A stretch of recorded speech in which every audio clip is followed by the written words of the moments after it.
మీ ఆఫీస్లోనో మీ స్కూల్లోనో మీరు పనిచేసే ప్రాంతంలోనో అనేకమైన రూల్స్ అండ్ రెగ్యులేషన్స్ ఉంటాయి. ఈ టైంలో లోపలికి రావాలి, ఇలాంటి యూనిఫామే ఉండాలి, మీ బట్టలు ఇలాగే ఉండాలి, మీ లాంగ్వేజ్ ఇలాగే ఉండాలి అని చాలా టర్మ్స్ అండ్ కండిషన్స్ కాలేజీల్లో ఉంటాయి. వాటన్నిటిని మనం ఏం చేస్తాం? అదే రీతిగా ఆఫీస్లో ఎన్నో ఉంటాయి. మీరు ఇదే టైంకి రావాలి, మీరు ఈ వర్కే చేయాలి, మీరు కదలకూడదు, మీరు మెదలకూడదు, మీకు మధ్యలో లీవులు అడగకూడదని చాలా టర్మ్స్ అండ్ కండిషన్స్ ఉంటాయి. దాన్ని అన్నిటిని మనం ఏం చేస్తాం?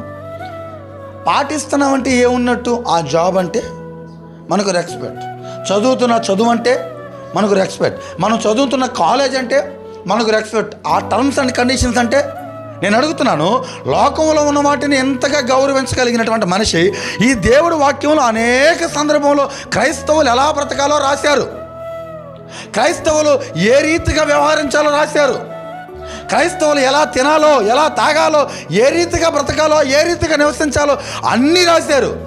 ఏ ఒక్కడైనా దీన్ని పాటిస్తున్నారా? పైపిచ్చి అంటారు బైబిల్లో రాసిన అన్నీ మనం పాటించలేం బ్రదర్ అన్నవాళ్ళు ఉన్నారా లేరా?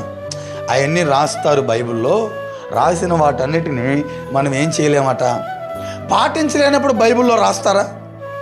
వాక్యం సెలవిస్తుంది, నేను జీవించినట్టుగా పౌలు గారు అంటాడు, నేను క్రీస్తుని పోలి నడుచుకున్నట్టు మీరు ఎవరిని పోలి నడుచుకోవాలి అంటే, దేవుణ్ణి పోలినట్టు ఒక మనిషి నడుచుకోగలుగుతాడా లేదా? ఒక పౌలు గారు దేవుని పోలి నడుచుకున్నట్టుగా ఈరోజు అనేక మంది దేవుని పోలి నడుచుకునే స్కోప్ ఉందంటారా లేదా? నేను అడుగుతున్నాను, నా జీవితం దేవుడిలాగా జీవించగలిగిన అనుభవాల్లో ఉన్నామా? దేవుడంటే మర్యాద లేకుండా, దేవుడంటే గౌరవం లేకుండా, దేవుడంటే రెస్పెక్ట్ లేకుండా జీవించే అనుభవాల్లో మనం ఉన్నాము.